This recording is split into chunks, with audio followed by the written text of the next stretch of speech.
Hi and welcome to another episode of the Getting Things Done podcast from GTDnordic. I am Morten and I'm here as always with my good friend and colleague Lars Rotskil Henriksen. Tere Lars. Hi Morten, good to see you as always and looking forward to recording another episode for our listeners and viewers out there. The purpose, for those of you who have not come across this podcast before, is for us to help you learn GTD or become an even better GTDer. So we hope, as always, that this episode supports you in that. And if it does, we always love to hear from you. If you are new to GTD, we always recommend you go back and listen to episodes 1 through 6 of the podcast to get an introduction to the basics of GTD. So this is episode number 62 of the podcast. And today we'll be talking about something that is very much a part of a GTDer's reality. Exactly. We are going to talk about changing your habits. And before we go there, I just want to say thanks to Paul Vahur from Estonia. He's a certified GTD trainer who gave me the greeting we have today. Tere is Estonian. So, and if you want us to use your language, and you send us an email at podcast@gtdnordic.dk. podcast@gtdnordic.dk, and your language will be represented in our podcast. So, but changing your habits is an integrated part of getting things done. You have to change them, and the problems, as I see it, when you're starting out with getting things done, and even if you've been doing it for a while, is that you have used your whole life up till you got to know or learn about GTD to build your own habits on how you handle everything that life throws at you, and that's you are used to this. And I don't know if you recognize this, but I remember when I started learning GTD back in 2006. That took a little time for me. How was it about you?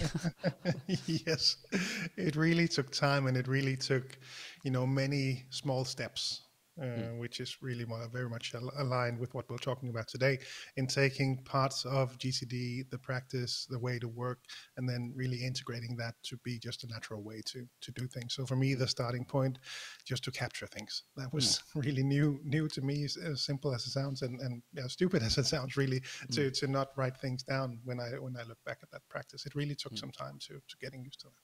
Yeah, me too. The way we've been talking about this, structured this podcast, is that we will like to take you through the 5 steps of GTD and talk about what habits you need to establish and where you might find your pitfalls. And then we will talk about, the habit itself. What does books and science say about this? And give you maybe some book tips at the end when we discuss the more specifics of a habit. So. And you mentioned one of the most important ones that you need to establish, Lars, which is where it all starts by capturing everything that has your attention, that you might want to do something about, that you want to do something about, or that you have a worry about. Yeah. And you do that practically by writing it out of your head or talking it into somewhere. And it's either physical paper or digital capture. Yeah. And one of the stumble stones that I've seen people have, I don't know if you saw that when you learned GTD back in the day, but one of the things I've seen in the wild and I can recognize by myself is that when you have something that comes to inside your brain, you understand this, I might want to capture, you are alluding yourself, saying that, I will remember this. I don't have to write this down. This is so obvious to me. Have you ever had that? Exactly. Yeah, that happens all the time. And that, we see that a lot in seminars and coaching. So if people are coming from a better place than I was, I would never write anything down. So just starting to write something down helped me. But obviously there are several people that will meet GTD and have better practices regarding capture already, but they will typically capture the big things. And as those of you who are seasoned GTDers know, is that if you only capture the big things, then the small things will start to grab your attention. These are all commitments showing up, will all, distract you from your meetings. Cat food is the classical example of I have to remember to buy that, and that'll interrupt your whole day, your whole focus for the whole day. Yeah, exactly. And if you want to convince yourself that it is good to capture things and to get it out of your head, it might be a good exercise to think back on your own practices. That if you ever had something on your mind that you forgot, that's a good even important things that you might want to do something about. If you ever had that you forget things, then start thinking about those things, and you might use your commonsensical frontal cortex and ask yourself, is it a good idea I start doing this more consistently? And the answer is yes, it is. Because the more you do that, the more present you become in the moment. And that's the core idea of getting things done is your mind is not for as a system. It's not a good idea. Your head is for having ideas, not holding them. Yeah, exactly. But if you look back and when you establish the habit of capturing, what would you say that was the main holding Lars back from establishing this habit? I think understanding the value of the clear head. And I think that's sort of an overall thing that we also often talk about in GTD circles is trying to teach people that there is a way to have everything out of your head. And obviously that's the starting point, is to write things down. I had a Q&A with a company, an organization in Denmark yesterday, where we were talking about this, because they as they went into the seminar, they were looking forward to, making better lists. But that clear head that some of them had really grasped now, 2-3 months after the seminar, and now they knew what that entailed and the value of writing things down, getting that out of your head. And it is for a lot of people a new experience, that you kind of you free up your synapses. It's like a fresh breeze blows over inside your brain and you are able to think again. Exactly. It's without stress. And for a lot of people that's very and for most people is a very good experience. The only exception is that if you're addicted to stress, you will feel this a little stressful, not having something to think about. Yeah. You will start thinking, "Hey, I'm not stressed. What's wrong here?" Yeah. So no, and I had that. I had a coaching client mention to me, I think it was at the end of last year, that he felt that something was wrong because he had not opened his laptop in the evening for the past 2 months. He had just been there, spending time with his wife and his kids, and it just felt wrong. And no shit, Sherlock. That's great. That's so good to hear. Yeah.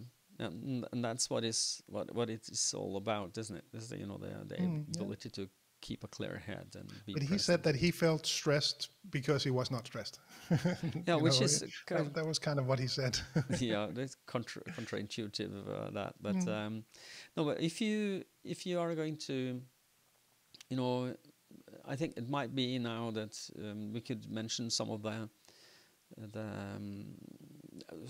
basic structure of habit building that we have read about, and I'm going to give you more detailed book references after, but we have one of the first books I read about habits. It's called The Power of Habit by Charles Duhigg.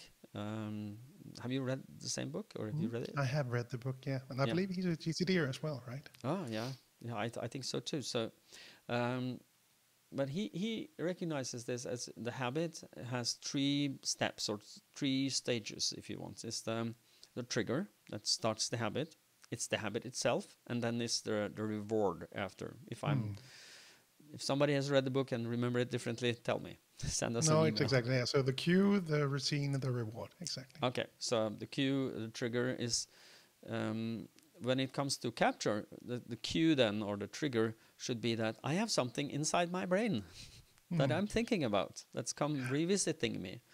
And if you have had, if you experience to have the same thoughts 2 times, that's a good indication that it is on your mind, but it's not getting done. So you might want to write that down. And the habit itself is writing it down.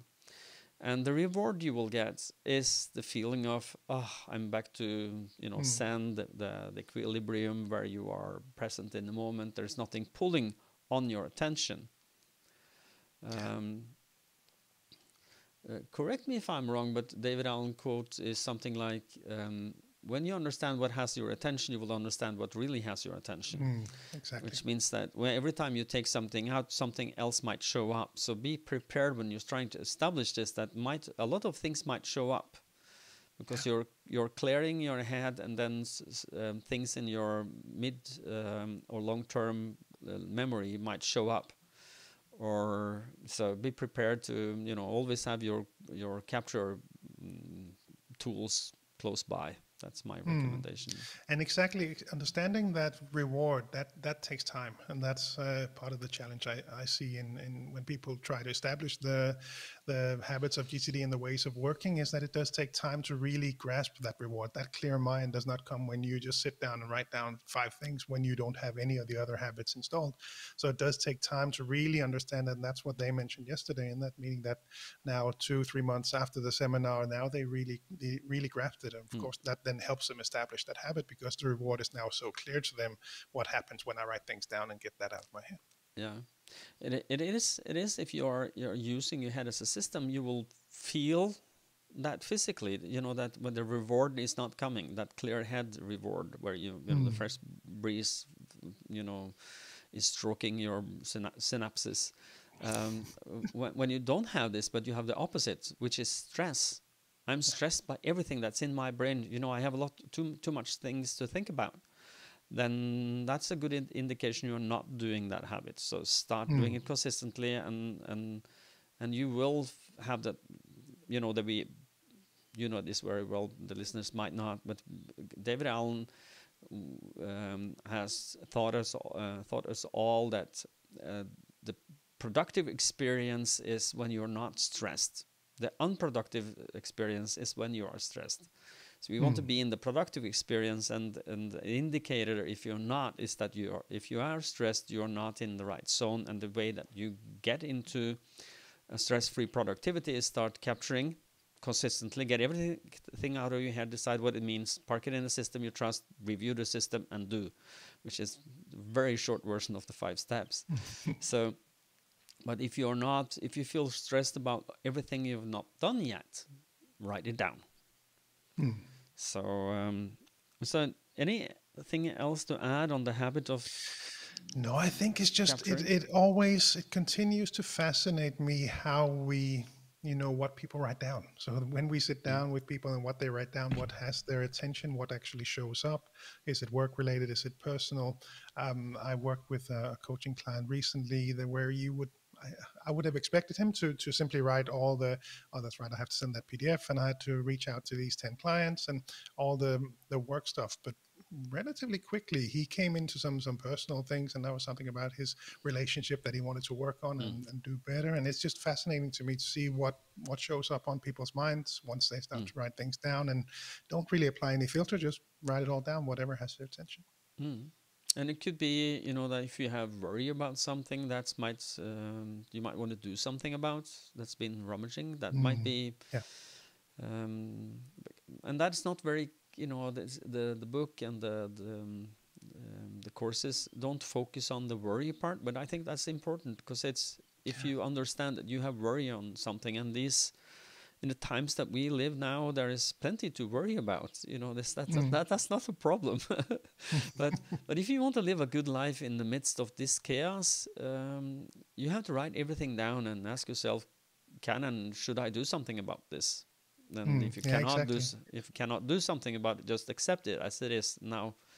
Morten the Stoic is coming. Yeah, and especially so in the level 1 seminars where we talk about this, people will tend to write more of those direct things down, what's going on right now. And then one of the things I love about the level 2 seminar is actually to then start, are there any problems or issues in your life right now? Well, yes, there is. Let me just capture a few more things, and then let's talk about them. Mm. So, should we move on to clarify and organize? Let's do. Yeah, because this is where I see that people, I've been saying this in this podcast many times before, but I see that one of the things that is the most difficult for people to get to stick is clarify. That is, decide if you're going to do something about something, and when you've decided, um, clarify the next action and the desired outcome. If you do not focus on this, you will more or less voluntarily, you will drag unclear things, emails and stuff and cat food, unclarified things into your system after you clarified them. And for those of you who is not seeing this on the video, I'm doing air quotes.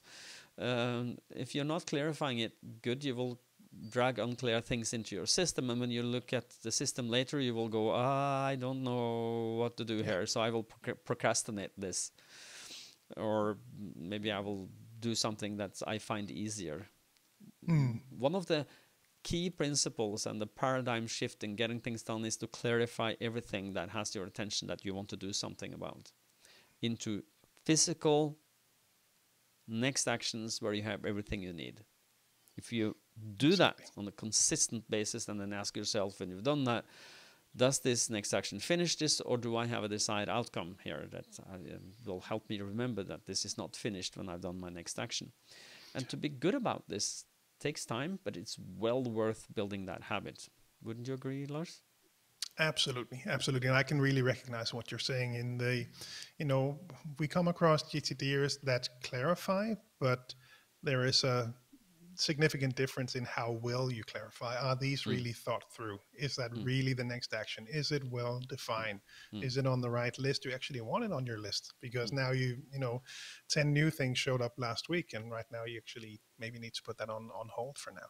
So having good, clear next actions is such a critical step. And again, it's very different to how people work this step. I see this especially in coaching with people, and where they might start to do things, or whether they, how well they can then work from their lists following a good clarifying process. And just a little heads up for those of you who are new to GTD. When you clarify and organize, you should not say yes to everything that's on your capture lists or your mental mind sweep lists. Maybe something is someday maybe, or it should be on pause, or because, and this is one of the things that I see people have a habit, is that if it hits my brain, I have to do something about it. Yeah. I have to decide to do something.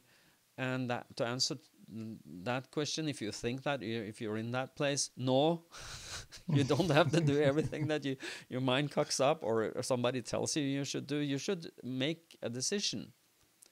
And when clarifying, that's the decision-making time. Should I do something about this? Yes or no? And most often, I see a lot of people have to be better at saying no. Because the minute you get good at GTD, when you clarify and organize everything, your list becomes often humongous. We've all been there. The list grows out of proportions. And when you're doing your engage, where you are going to do what you decided to do before, you look at your list and you go, oh, there's just too many next actions to pick from. And that is a good. Then you have to go back to the drawing board, which is the clarify, and ask yourself, am I really going to do this seriously? So beware, people. Yeah, and I recognize that, and I've mentioned this on the podcast before, and it's, for I think 3 years now, it must be that I really have to maintain a focus on not putting too many new things on my plate. Because it really does tend to, that's new, that's interesting, that's so cool, and parking ongoing projects. Well, I said I was going to do this, so I don't really want to stop doing it. And I can. You might be talking about me when you. I'm sorry, I wasn't thinking that, but it is. When somebody asks you to do something, it's kind of like. It's a gentle stroke on your ego if somebody asks you to do something, and you would like to help people. You would like to be, a good person. and when a colleague asks you or your boss tells you something you might want to do, then you have to take a step back and ask yourself seriously, is this the most important thing I can do now for me, the company, my career? And if it is, accept, and then, you know, do something about it. But if you understand that you've said yes to too many things, that's one of the habits you have to build.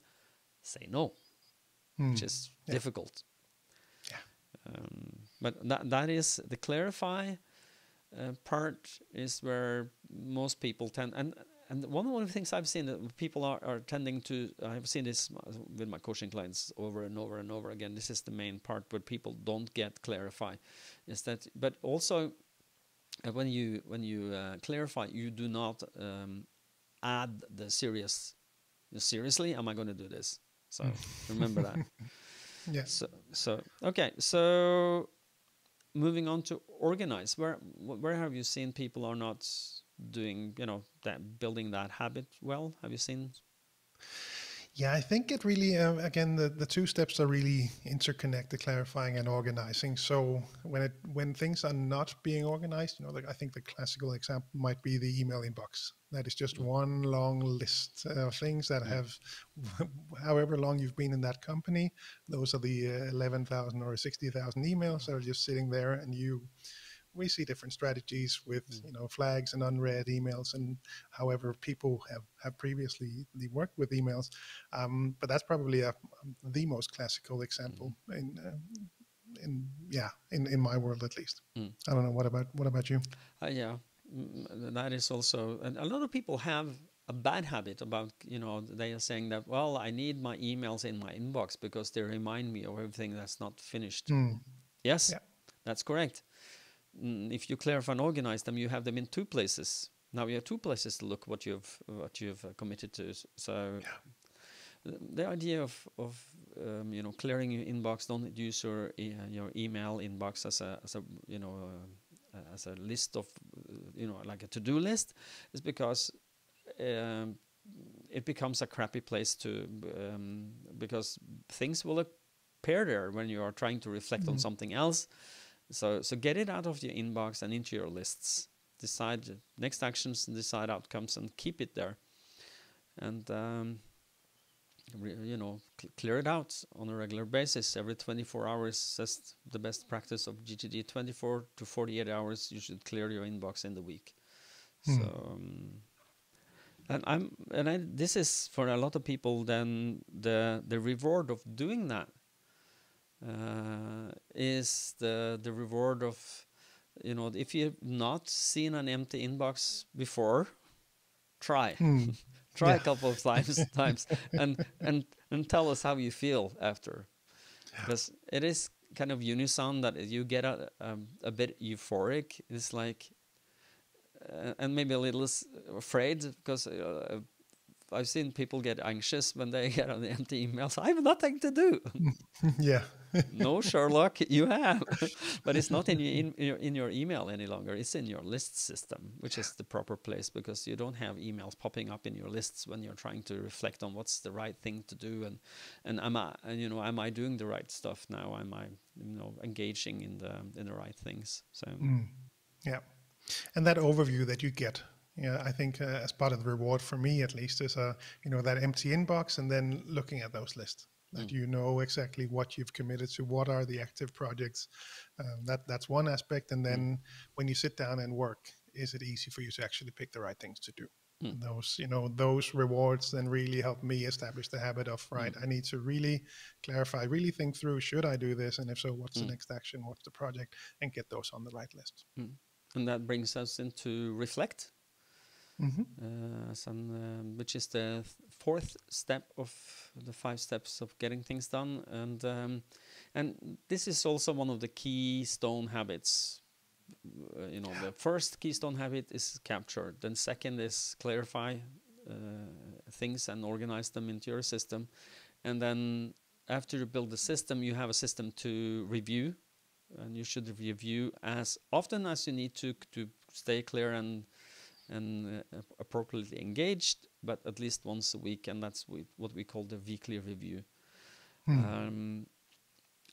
but if you're thinking back when you're starting to establish your GTD practice, how did that work for you? Was it easy to establish this as a routine? No, that's like you say, it's one of the really the keystone habits of getting things done is the weekly review, and it's one of the things where most people will struggle. So I'm always excited when I hear from people that they really focus on that weekly review. I got to get that one done. I really Mm. want to get that in my calendar because that really will help them with the whole practice in itself and really understanding the value of it. And I think the way David probably used to describe it was so that you really feel that you have to do. There's something wrong if you don't get that done. Kind of like Mm. if you missed brushing your teeth Yeah. in the morning, there's something wrong. The There's I yuck need factor, I think he called that, exactly. the dirty Yeah, underwear exactly. So we factor. want yeah, yeah. So Take really a need to shower. get Yeah. that review done. And again, focusing on from a habits perspective, focus on the feelings afterwards. How Mm. good it feels when Yeah. you've done the weekly review, and that's just consistent from all the GTDers. Yeah. And yeah, for me, following the Danish GTD community and coaching clients and seminar participants, that's always it. That yeah, now I've gone through it. Now it's now Mm. I can feel good about what I'm working on. I can more easily disconnect and stay present with friends and family. All Mm. that good stuff that comes from the weekly review. Yeah. Exactly. And that's the reward, but it's sometimes very hard to get started. And Hmm. and to what I see is that you might have an inert inside you, an inner resistance of doing that. And I try to analyze that for myself, and I try to remember how my thinking process was back in the day. My first inner resistance of not doing, or for not doing a GTD review, a weekly review, is I feel I can't prioritize my own time. Hmm. This is time by me where I have to sit down, I have to think about my stuff, and I'm not important enough. I don't know if you have you ever had that strange thought That I'm not important enough for what? What do you for mean? prioritizing time for you? Yeah, exactly. No, there are other people waiting, and I wanted to get that one done. And yeah, then And I'll fix colleagues who myself want later. to call you for to have a meeting on an exact time that you are going to do your weekly review. Yeah, I'm just mentioning this because I think a lot of people feel that I can't prioritize time for me where I have to reflect. Hmm. So if you feel that, know that you are mistaken. This is very important for you as a person, and you as a person, you are important. Don't forget this. You're the most important person in your life. You should be. Hmm. If not, think again. This is. I've gotten into some hard weather for saying this, but I'll say it until I flip, because if you can't take care of you, who can you take care of? Hmm. So you need to take care of you to make sure that you are, in a good place.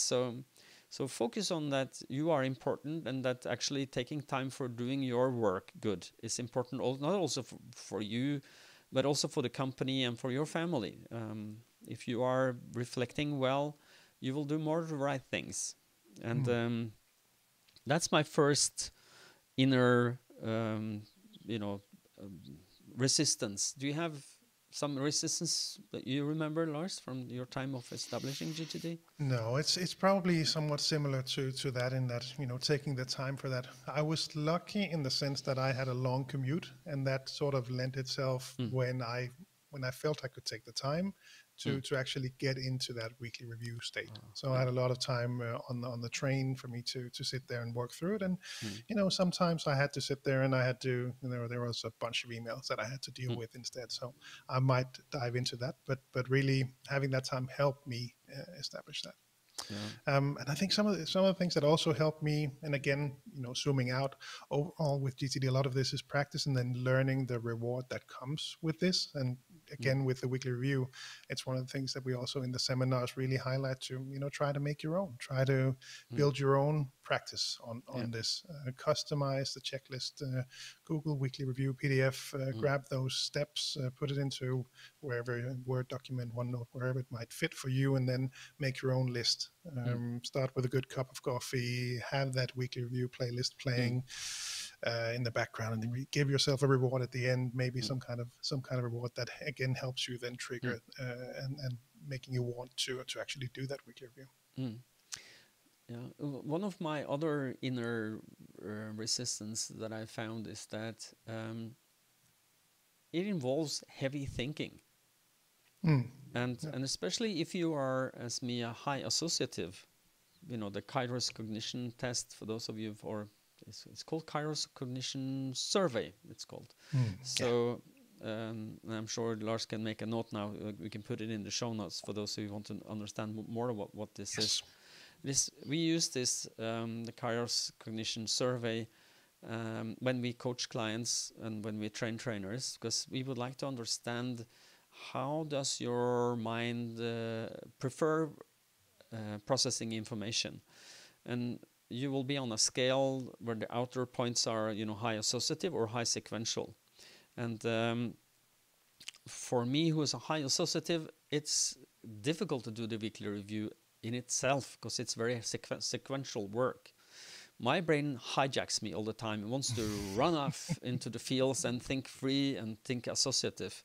But the weekly review is sequential.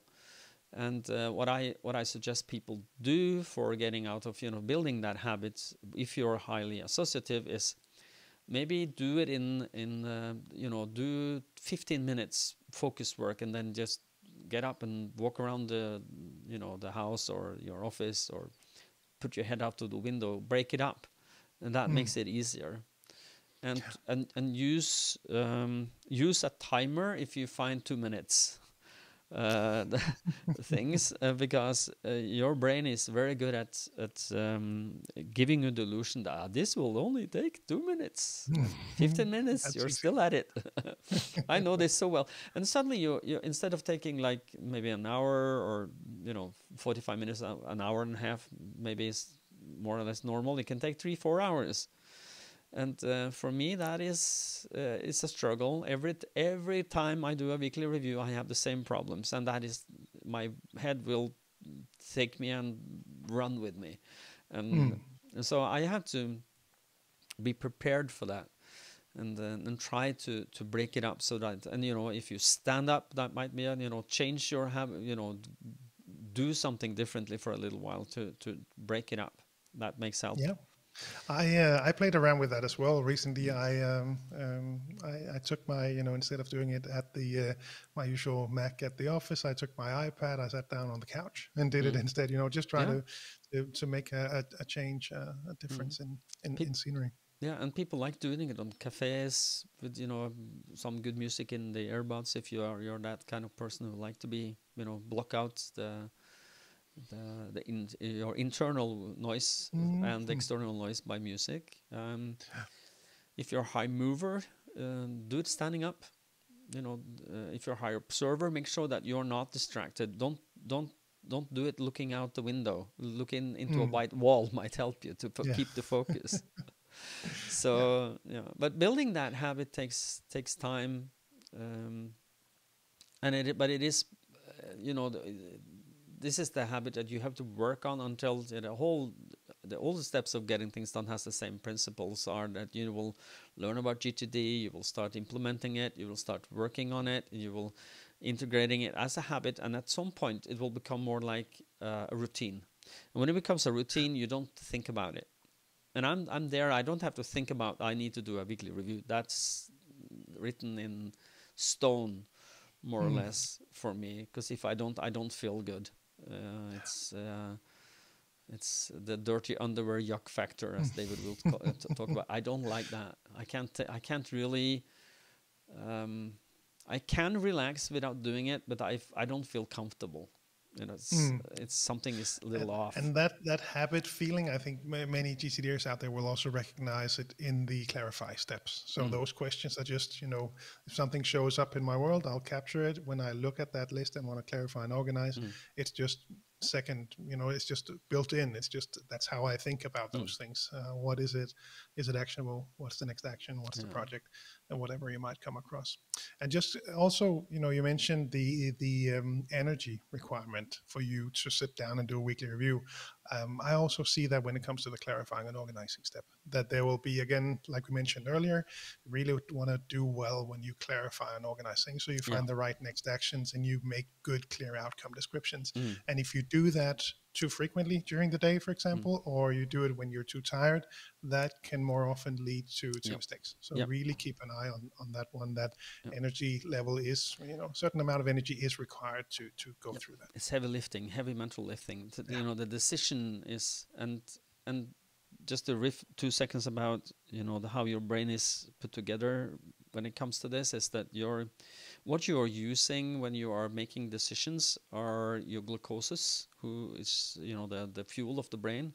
It's built up during the night, and you don't have an infinite resource on that. So make sure you're doing it when you're fresh, and your brain is active, and and when you are starting doing GTD, you are starting stopping of multitasking in your brain. You don't try and reflect on more than one thing at the same time, which is core of the problem for a lot of people, that leads to stress. The Theo Campanella brain chains is very clear on that, is that if you try to reflect on more than one thing at the same time, you will stress yourself. It will take longer time to do things, 50% on average, and you will make more mistakes. And you will burn the glucoses in your brain, and you will be tired. And when you are tired, then you can do let's go for another book, Thinking Fast and Slow by Daniel Kahneman, who's very clear on that. If you don't have enough energy, brain energy, that is, you will resort to what you call system 2. Is not system 1 and system 2. Is that the name? I don't remember exactly, but you have the number 1 is your strategic long-term thinker, where your common sense and everything that's wise about your brain lives, while you will move it down to more the Neanderthal amygdala emotion state, where you make worse decisions than if you are using your frontal cortex. So to be able to do a good weekly review and to clarify and organize, you should reserve time when your brain is at a fresh state. Don't, and I say this very clearly, don't try and clarify and organize and do a weekly review when your brain is tired. Just don't do it. It's like whipping your brain with barbed wire. Don't try that. You are not able to think, and if you make decisions, then I'm sure your brain will, the decisions will not be as good as if you took the time to do it when your brain is fresh. Make sense? Exactly. Yeah, and that's the challenge. Then you have to go back and clarify and organize again, or rethink things, or move things off the list and park them, and all sorts of things can come from that. Yeah. Okay, so moving on to the last the step of GTD is engage. And that is when you are either looking at your calendar and doing what's on your calendar, or if you have some spare time, you look at your lists and pick from them based on context, time available, and energy level. So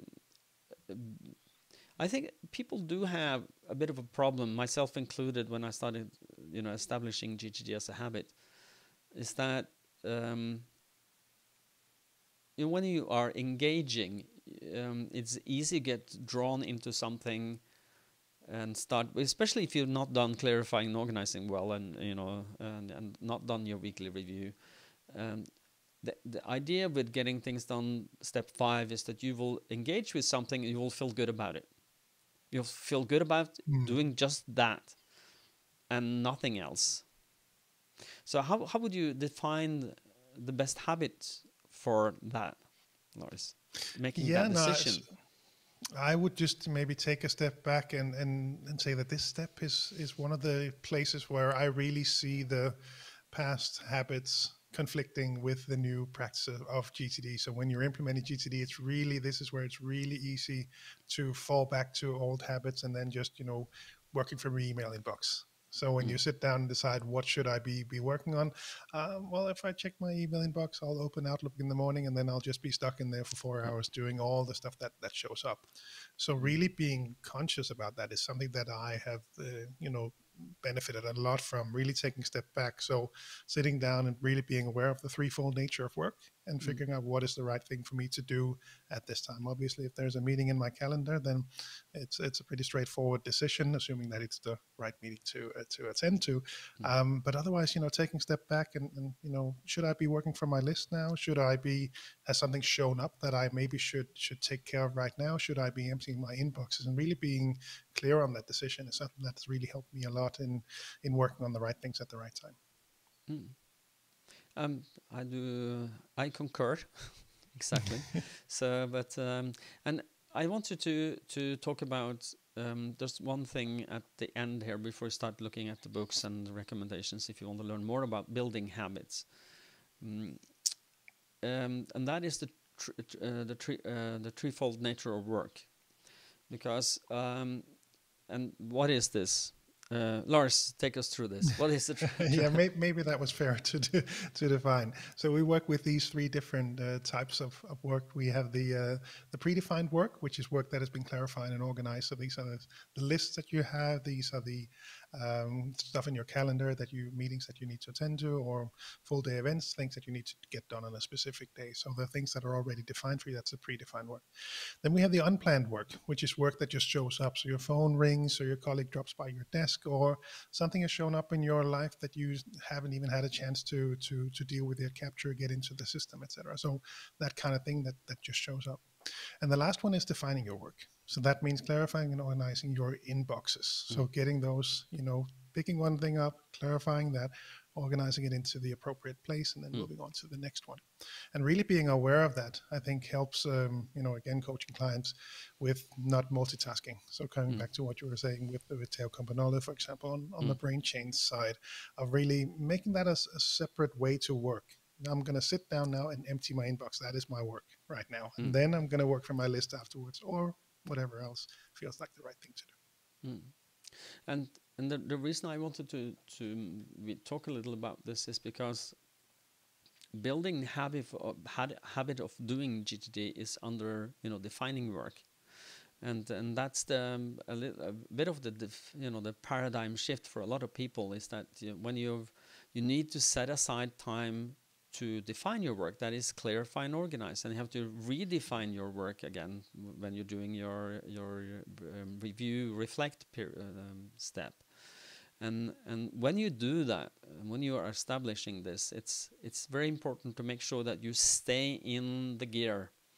So if you're in gear number 2, you're clarifying, and then you're organizing quickly up to number 3 and organize it, then back to number 2.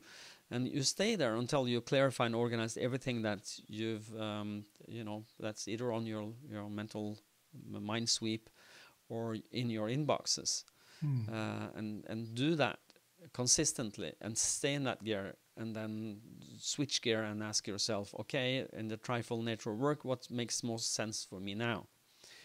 If something is in your calendar, do it or attend that meeting. If nothing is in your calendar, then you have to take a step back. Should I then, if you're finished clarifying and organizing, or you're reflecting, what should I then focus on?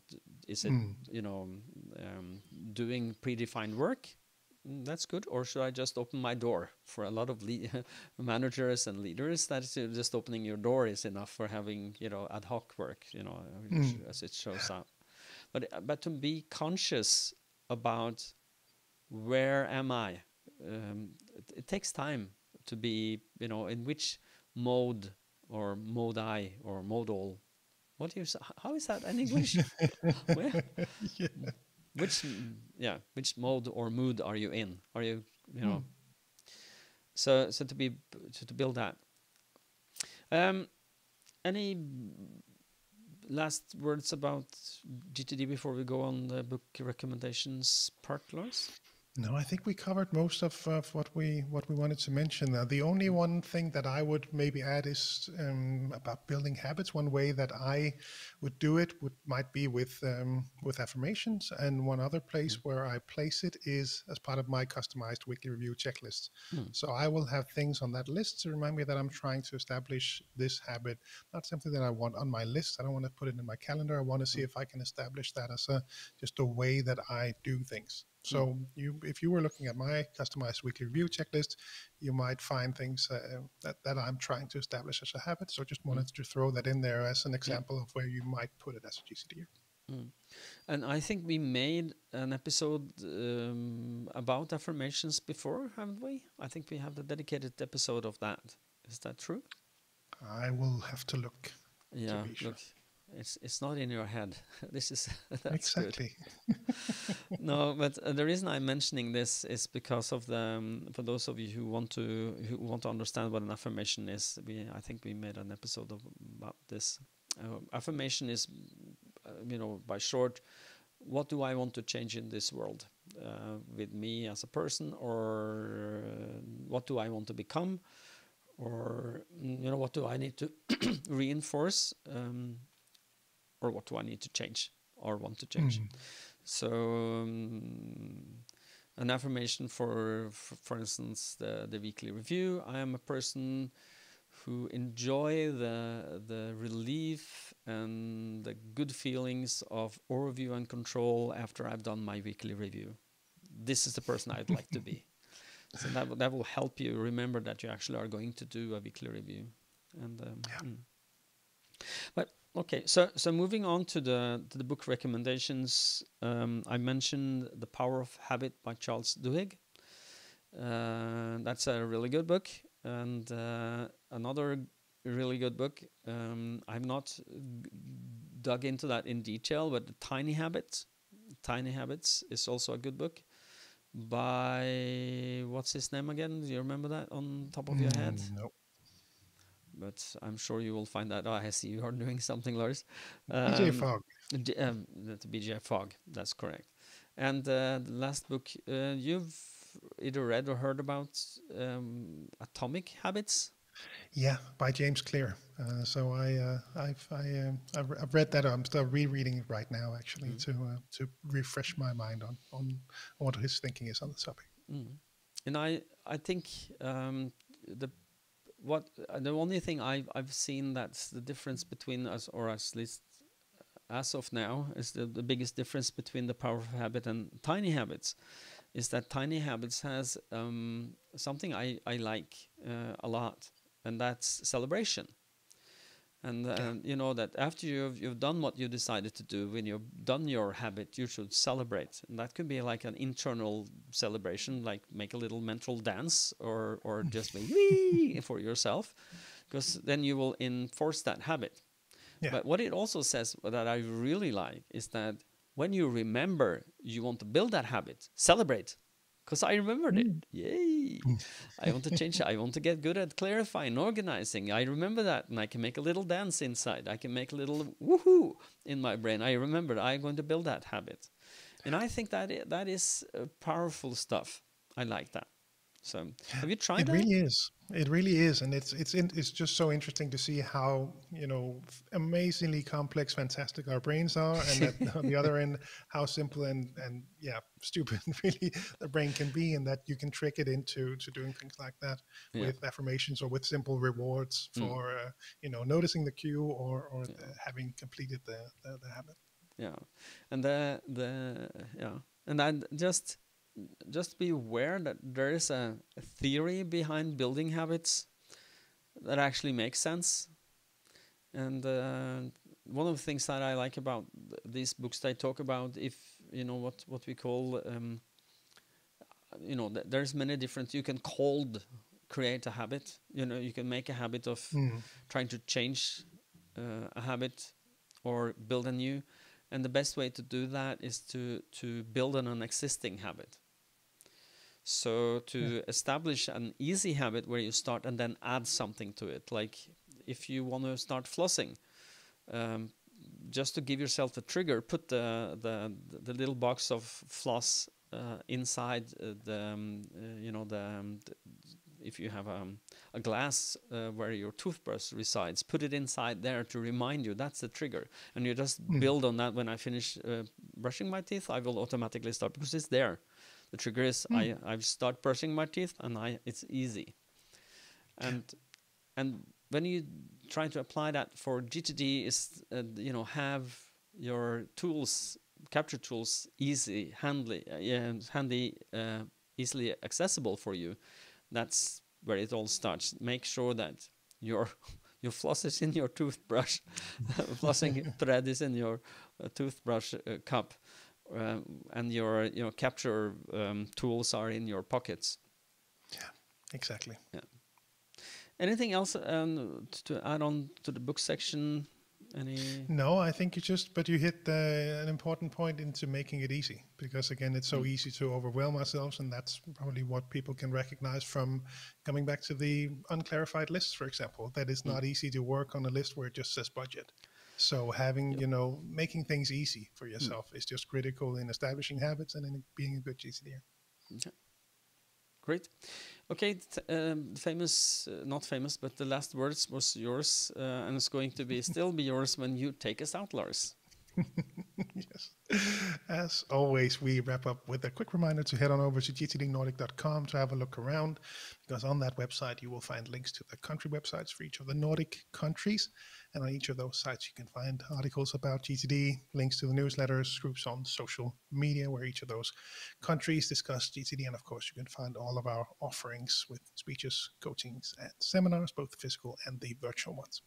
If you are outside the Nordics, gettingthingsdone.com is the place to go to find your local partners. Also, if you are not watching us right now, a quick reminder that you could be if you wanted to. You can find us both on YouTube. We upload all of these on each of our channels, and you'll find links to those in the show notes. And lastly, as always, we really hope that you find these episodes valuable. If GTD has made a difference in your life, then please consider helping us by spreading the message to more people, by giving them this podcast a rating on Apple Podcasts, Spotify, wherever you do this, or share an episode with a colleague. It really helps us, share the good habits of GTD. Yes, exactly, and that's what we want to do. That's why we are doing this podcast.